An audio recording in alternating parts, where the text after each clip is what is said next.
මේ වීඩියෝ එක හැමෝම අහලා අනිවාර්යෙන් ෂෙයා කරන්න ඕනි. මට ප්‍රසිද්ධ වෙන්න නෙමෙයි මම මේක ෂෙයා කරන්න කියන්නේ. ලයික් කරේ කමෙන්ට් කරේ නැති වුණාට කමක් නැහැ. අනිවාර්යෙන් බයික් පදින කෙනෙක් නම් මේක දැනගන්න ඕනි. හරිද? බයික් එක්ක රස්සාවට උදේ හවා යන කෙනෙක් නම් අනිවාර්යෙන් මේක දැනගන්න ඕන. ඔයාලගේ යාළුවෝ ඉන්නවා නම් ඔයාලගේ යාළුවන්ටත් අහන්න මේක ෂෙයා කරන්න. මොකද වර්තමාන වෙනකොට පාර අයින් දිගට අපි බයික් යනකොට හෙල්මට් තියාගෙන අපි අඳුරන්නේ නැති කට්ටිය ඉන්නවා. අන්න ඒ කට්ටියව අපේ බයික් එක නගගද්දී අපි එකපාරක් දෙපාරක් නෙමෙයි 100 පාරක් හිතන්න ඕනි. මොකද මේ දවස්වල ගංජා කුඩු ප්‍රවාහනය කරන්න කට්ටිය යොදාගෙන තියෙන්නේ ඔන්න ඔය වගේ උපක්‍රමශීලී මාර්ග. මොකද හෙල්මට් එකකුත් තියන රස්සාවට යන්න වගේ පාර අයින් ඉන්නවා බයික් එකක් එනවා දැක්ක ගමන් ඒක හෙල්මට් එක පෙන්නලා අත දානවා. ඒතකොට හෙල්මට් එකක් තියෙන නිසා අපේ බයික් එකට අපි යව නග්ගගෙන අපි එයාව එක්කන් යනවා. එයාට ඕන තැනින් යාලා බහිනවා. හැබැයි මගදී පොලිස් මුරපොලක් තිබිලා ඔය පොලිස් මුරපොලට අහුනොත් මොකද වෙන්නේ? අපි දන්නේ නැහැ නේ ඔය මිනිස්සයා අතේ ගංජා තියනවද කුඩු තියනවද අයිස් තියනවද කියලා.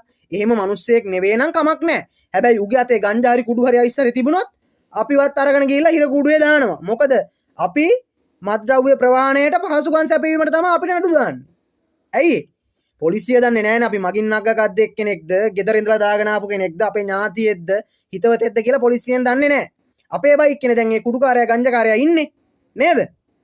වටිනවා කියලා හිතන කට්ටිය මේක ෂෙයා කරන්න. මොකද අපිට තමයි නඩුව වැටෙන්නේ ලොකුවටම. නන්නා දුන මිනිස්සෙක්ව බයික් එක නගා ගැනීම.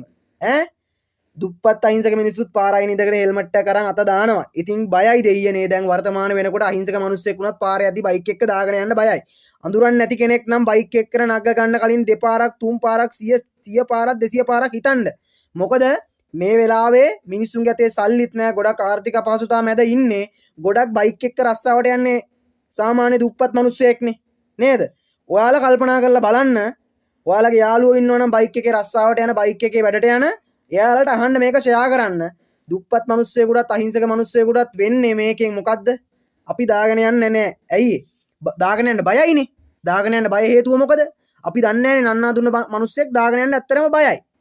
මොකද අරුගතේ ගංජා කුඩු තිබුණොත් මේ වර්තමාන වෙනකොට මේ ඊයේ පෙරේද ආරංචි වෙච්ච සිද්ධියක් පොලිස් නිලධාරියෙක් රාජකාරී ඉවර කරලා සිවිල් ඇඳුමින් සරසිලා එනකොට කොල්ලෙක් ඉඳලා පාර අයින හෙල්මට් එකකුත් තියාගෙන ඔය කොල්ලව දාගෙන ඇවිල්ලා ඉතින් මේ පොලිස් නිලධාරියා. කොල්ලා දන්නෙත් නැහැ මේ පොලිස් නිලධාරියෙක් කියලා.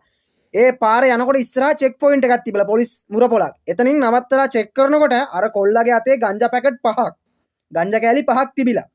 ඉතින් ඔය ගංජා කෑලි වලට අර කොල්ලව ඇතුළට දැම්මා වගේම පොලිස් නිලධාරියට මොකද උනේ දන්නවද? ගංජා ප්‍රවාහණයට පහසුකම් සැපයීම, මත්ද්‍රව්‍ය ප්‍රවාහණයට පහසුකම් සැපයීම කියලා ඒ මිනිස්සයාට කොහෙදෝ යන නඩුවක් කඩාපාත් වුණා. අනේ අර මිනිස්සයා මනුස්සකමට ඉතින් අර බයික් එකේ අර කොල්ලව දාගෙන ආවේ. අර පයින් යන කොල්ලනේ කියලා මනුස්සකමට දාගෙන ආවේ. අවසානට මොකද උනේ? වදින්න ගිය දේවල් ඉහේ කඩන් වටනවා වගේ වැඩක් උනේ. අන්න ඒ නිසා ඔයාලා හොඳට කල්පනාවෙන් සිහි බුද්ධියෙන් බයික් එකේ යනවා නම් අනිවාර්යෙන් හොඳට මතක තියාගන්න. නන්නා දුන්නන මිනිස්සු නග්ග ගන්න එපා. බයික් එකට විතරක් නෙමෙයි ඕගොල්ලෝ යන කිසිම වාහනයකට වීල් එකකට උනත් බයික් එකකට උනත් නග්ග ගන්න එපා. නන්නා දුන්න මිනිස්සෙක් අනේ පව් දුප්පත් අහිංසක මිනිස්සෙක් පයින් යනවනේ කියලා අපි නග්ග ගන්නවා. අපිට අවසානට අපි වෙනුවෙන් කතා කරන්න එකෙක්වත් නැහැ. ඈ අපි උට පව් කියනවා. අපිට පව් කියන්න කවුරුත් නැහැ. හරිද? පව් මිනිස්සු පව් හොඳ මිනිස්සුත් ඉන්නවා. නරක මිනිස්සු විතරක් නෙමෙයි ඉන්නේ. මං ඒක නෙමෙයි කියන්නේ ඉතින්. අපි පරිස්සම් වෙන්න අපි දැනගන්න එපයි. මම කොහොම කිව්වත් ඔයාලා මේක සිහි බුද්ධියෙන් අහලා වටිනවා කියලා හිතනවා නම් ෂෙයා කරන්න. බුදු සරණයි දෙවි පිහිටයි මට ප්‍රසිද්ධ වෙන්න නෙමෙයි මේක ෂෙයා කරන්න කියන්නේ. වටින කට්ටිය ඉන්නවනම් මේක අහලා ඔයාලගේ යාළුවන්ටත් අහන්න දෙන්න ඕනි කියලා හිතනවා නම් මේක ෂෙයා කරන්න. බුදු සරණයි දෙවි පිහිටයි.